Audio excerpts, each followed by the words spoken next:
Nililigawan niya po ako. And yeah, very open kami na tagal na din namin sinasabi na naliligaw pa din po si JM hanggang ngayon. So, Hindi pa sinasagot. masyado pa pong mabilis. So, yun po, up until now, si JM still courting me. So, ang pangit po kasi kung mamadaliin namin yung isang bagay na hindi naman kailangan lagi nagmamadali. And of course, mas focus din kami pareho sa career namin while doing our thing. So, ayun. Naniligaw pa rin po si JM.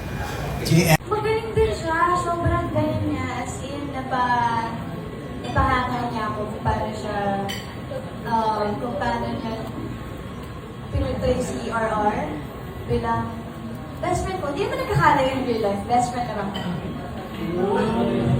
Wow. Sige lang. Hindi naman nagkakala yung real life na mag-best friend kami. So, pero syempre, nagulat ako sa mga pinortray niya sa RR. Kasi, galing mo, no? Galing mo. The review as we speak po, the official trailer po ng Almost Us has already reached more than 20 million views.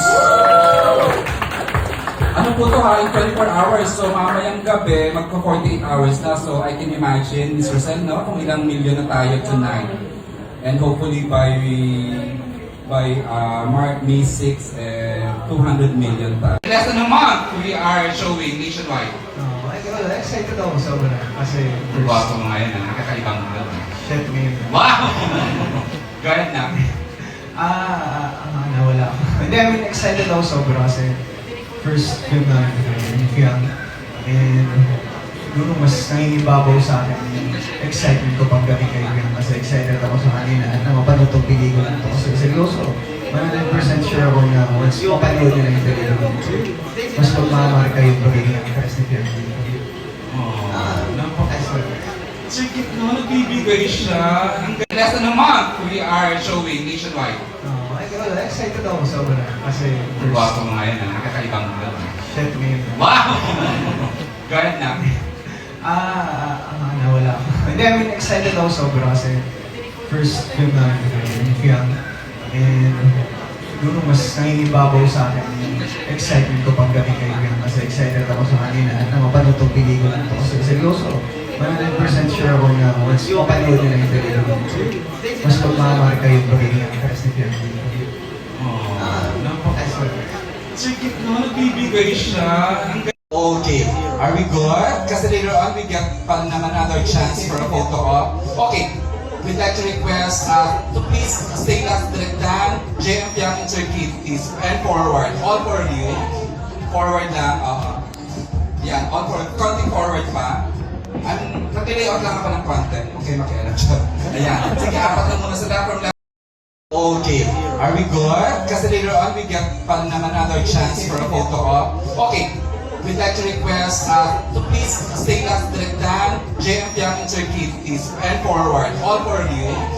Forward lang, yan, all forward. Counting forward pa. Nag-layout lang ako ng content. Okay, makialam siya. Ayan, sige, apat lang muna sila from left to right. Dan Villegas, Jamie Barra, Piang Smith, and Keith Monteverde. Sige.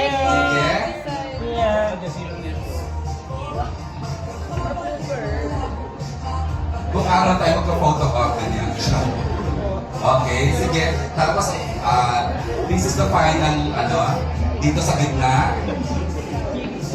Sir Keith, you may take your seat.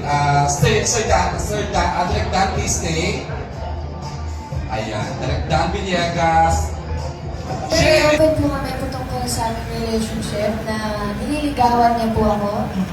And yeah, very open kami na tagal na din namin sinasabi na naliligaw pa din po si JM hanggang ngayon. So, Hindi pa sinasagot. masyado pa pong mabilis. So, yun po, up until now, si JM still courting me.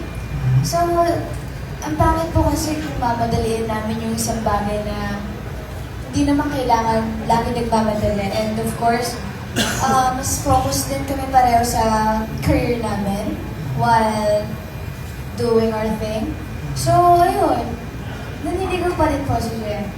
JM.